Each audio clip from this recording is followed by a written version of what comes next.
Have you ever stood up from your favorite chair and felt a little unsteady? Or maybe you've noticed that carrying in the groceries from the car feels a bit more like a workout than it used to. You find yourself choosing the elevator over the stairs, not out of convenience, but out of necessity. It's a quiet, creeping change, one that's easy to dismiss as just getting older. But what if I told you it's not that simple? What if I told you that by the time you reach the age of 70, you could lose up to 40% of the muscle mass you had in your youth? 40%. That's a staggering number. And it's the reason why balance becomes tricky, falls become more common, and our independence feels like it's slipping through our fingers. But here's the most important part, the part I need you to hear loud and clear. What if a few simple daily tricks could change that story completely? This isn't just about aging. It's about a specific condition, one that doctors call sarcopenia, which is just a fancy word for age-related muscle loss. And while it sounds intimidating, it's not a life sentence. The problem is that many of us are unknowingly making this condition worse through common everyday habits we think are harmless or even healthy. We're fighting a battle for our strength without knowing who the real enemy island. In this video, we are going to pull back the curtain. We're not going to talk about complicated gym routines or impossible diets. We're going to uncover the simple, powerful strategies you can start using today, right now, to protect, preserve, and even rebuild the strong, capable muscles that carry you through life.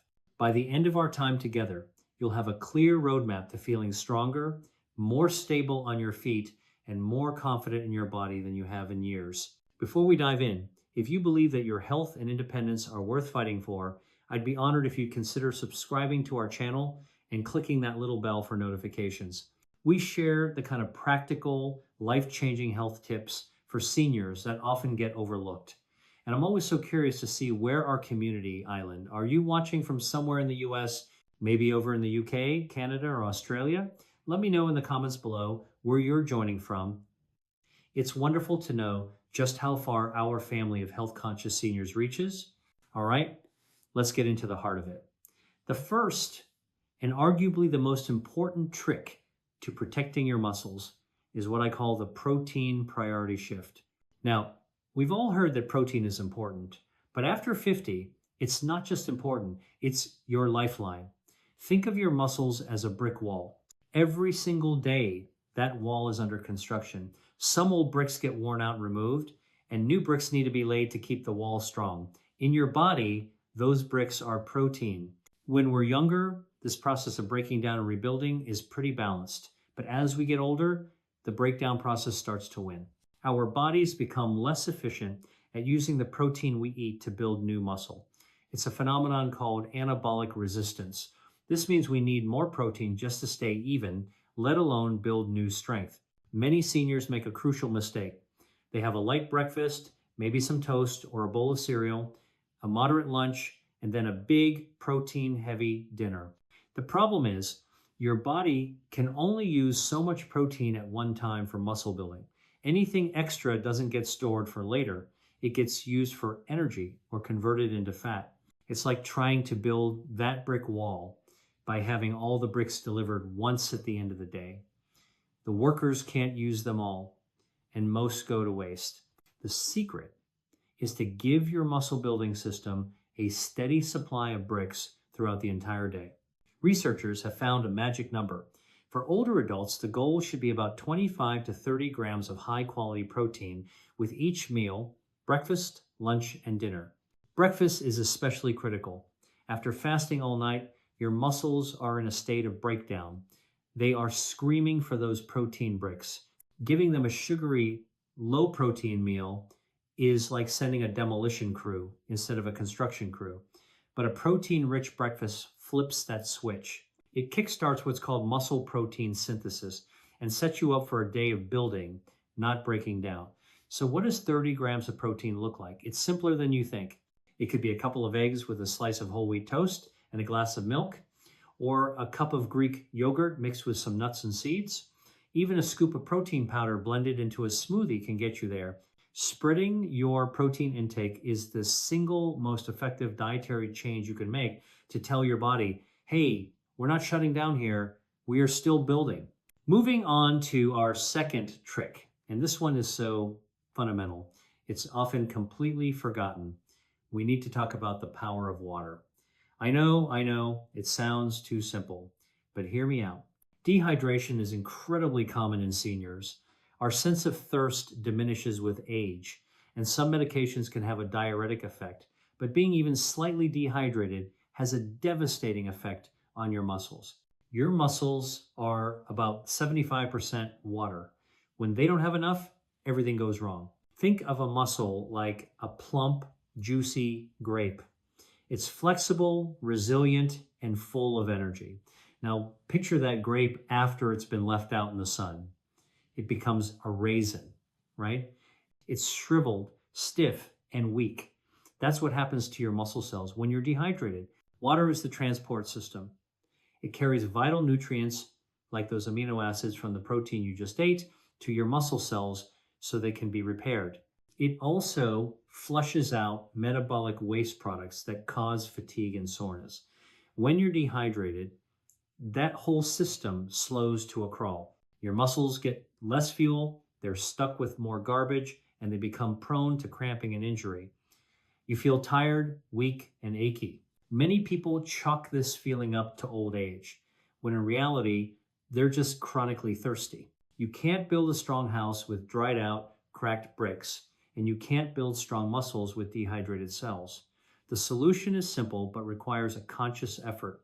Don't wait until you feel thirsty. By then, you're already dehydrated. Keep a water bottle with you all day and take small sips constantly. Make it a ritual. A glass when you wake up, a glass before each meal. If you find plain water boring, infuse it with lemon, cucumber, or a few berries. Herbal tea counts too. A simple way to check your hydration is to look at the color of your urine.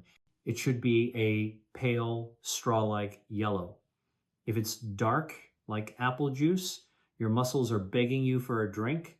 Prioritizing hydration is like giving your muscles an internal shower, cleansing them and priming them for strength. Now for our third trick, and this is the one that really moves the needle, we have to talk about resistance training. Please don't let that phrase scare you. This doesn't mean you have to become a bodybuilder or grunt and groan in a sweaty gym. Resistance training is simply any movement that makes your muscles work against a force. And it is the only thing that directly commands your muscles to grow stronger. It's based on a simple, universal law of the body: use it or lose it. When you challenge your muscles, you create tiny microscopic tears in the muscle fibers. This sounds bad, but it's actually a beautiful process. Your body's repair crew rushes in, patches up those tiny tears, and in doing so, makes the muscle fiber thicker and stronger than it was before. It's your body adapting and saying, okay, that was hard. I better prepare for next time by building myself up. Cardio exercise like walking is wonderful for your heart, your lungs, and your mind. I encourage everyone to walk. But walking alone won't stop sarcopenia. After a while, your body gets very efficient at walking. It becomes an easy baseline activity. It doesn't provide the challenge, the resistance needed to trigger new muscle growth. Think of it this way. Walking maintains the roads, but resistance training builds new skyscrapers. So, how do you start? You start right where you are, in the comfort of your own home. Your own body weight is a fantastic tool. Chair squats are one of the best exercises on the planet for seniors. Simply stand up from a sturdy chair and sit back down slowly and with control without using your hands. Try to do 8 to 12 repetitions. That builds incredible strength in your legs, hips, and core, the very muscles you need for balance and walking. You can do wall push-ups, standing a couple of feet from a wall and pressing yourself away. You can use a couple of soup cans or small water bottles to do bicep curls while you watch television. The key is to start small and be consistent. Aim for just 2 or 3 sessions a week for maybe 20 minutes each. You will be amazed at how quickly you feel a difference. It's not about lifting heavy, it's about being consistent and challenging your muscles just a little bit more than they're used to. This is the direct language your muscles understand. I hope you're finding this useful so far. We've covered a lot and we have more to go. If these ideas are clicking for you, would you mind taking a quick second to tap the like button? It's a small gesture, but it truly helps this video reach other seniors who might be struggling with the same issues, and it lets me know that we're on the right track. Thank you for that. Now, let's get to trick number 4, which takes us back to the kitchen. You need to become an inflammation fighter. Chronic low-grade inflammation is one of the silent enemies of muscle health in older adults. Normally, inflammation is a good thing. It's your body's response to injury or infection, like when a cut gets red and swollen while it heals.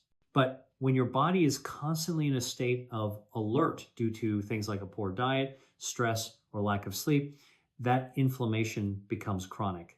Imagine a tiny smoldering fire that never goes out inside your body.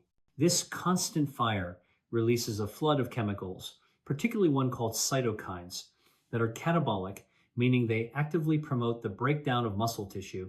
This chronic inflammation essentially puts your body in a constant state of self-destruction, and your muscles pay a heavy price. So, how do we put out the fire? We do it with our grocery choices. We can choose foods that are anti-inflammatory and avoid the ones that fuel the flames. The worst culprits for stoking inflammation are processed foods, sugary drinks, and refined carbohydrates like white bread and pastries. These foods cause spikes in blood sugar and trigger an inflammatory response. But on the other hand, your grocery store is filled with powerful inflammation fighters. Your new best friends are foods rich in omega-3 fatty acids. These are healthy fats that actively calm inflammation in the body. You can find them in fatty fish like salmon, mackerel, and sardines.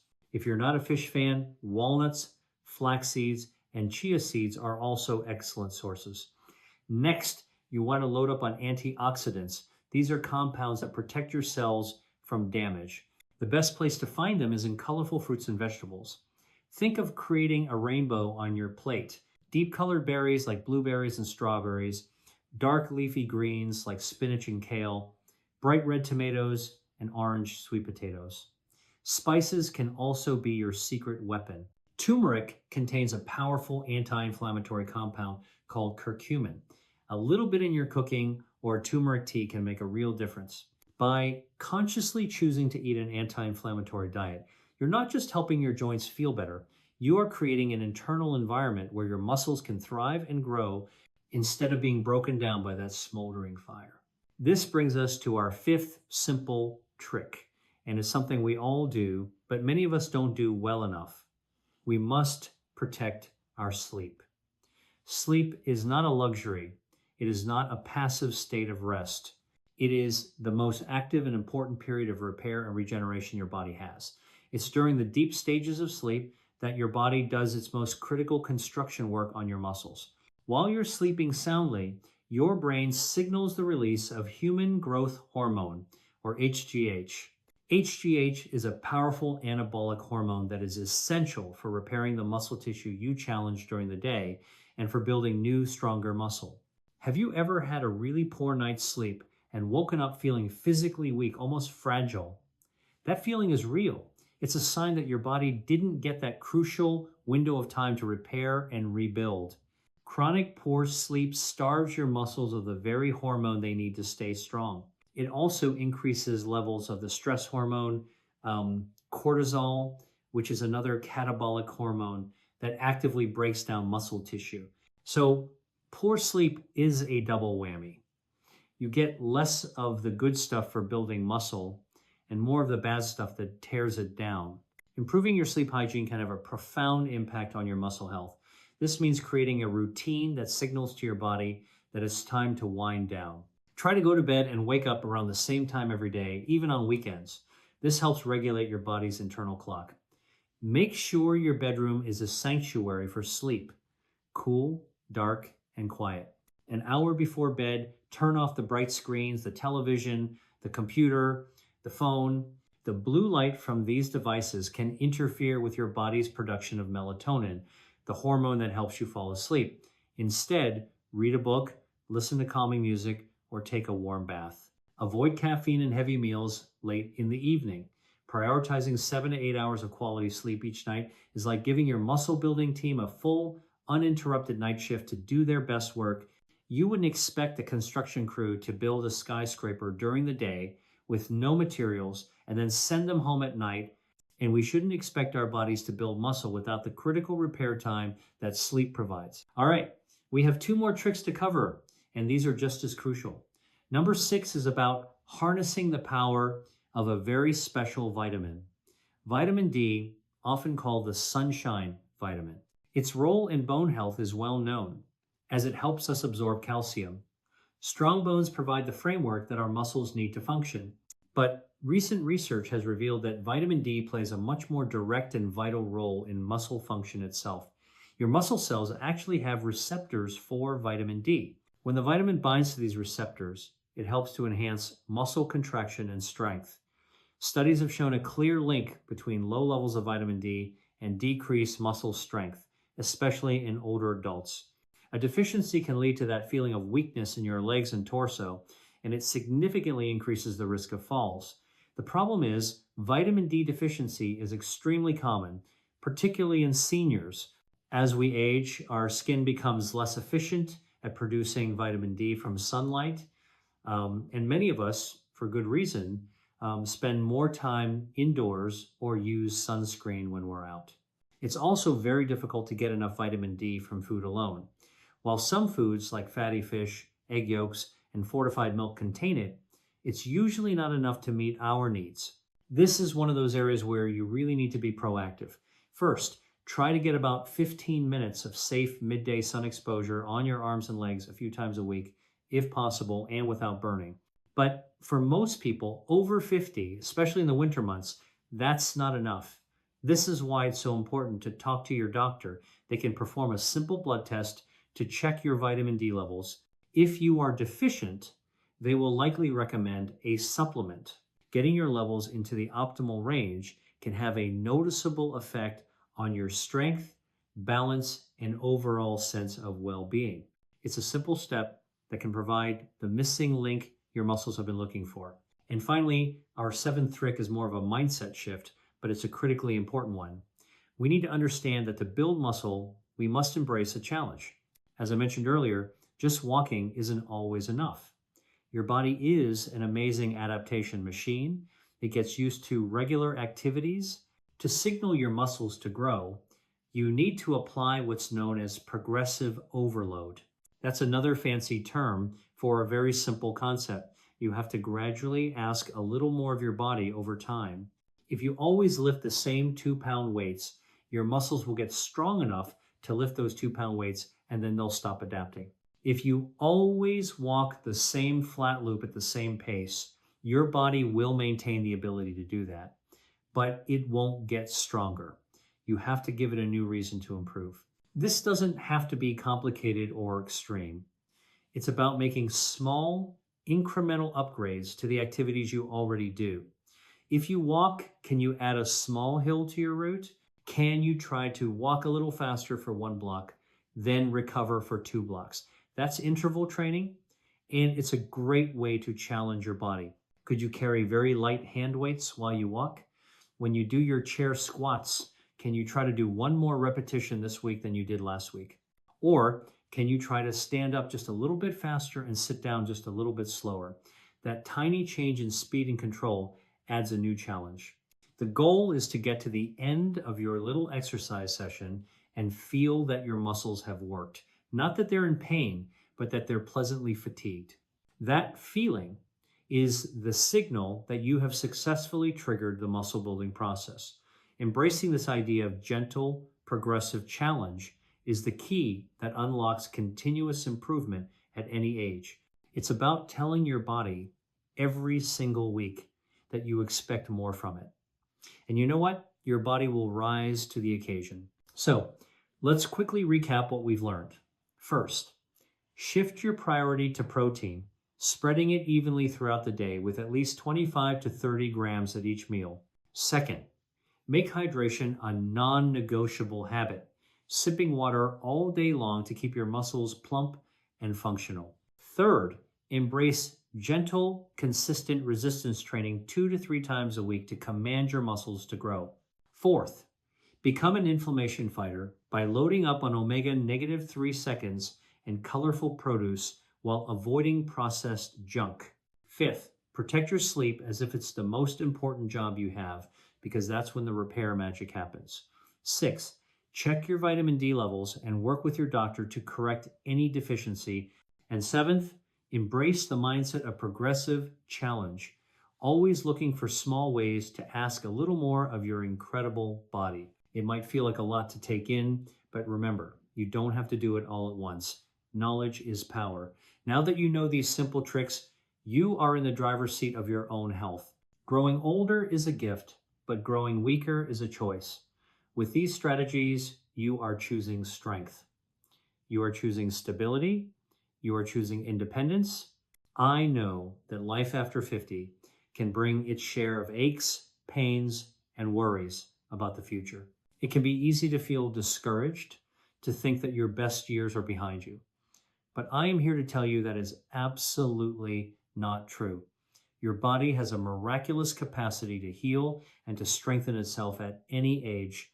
Every time you choose a protein-rich breakfast, every time you lift a small weight, every time you go to bed a little earlier, you are casting a vote for a stronger, more vibrant future. One good choice at a time, one day at a time, you are taking back control.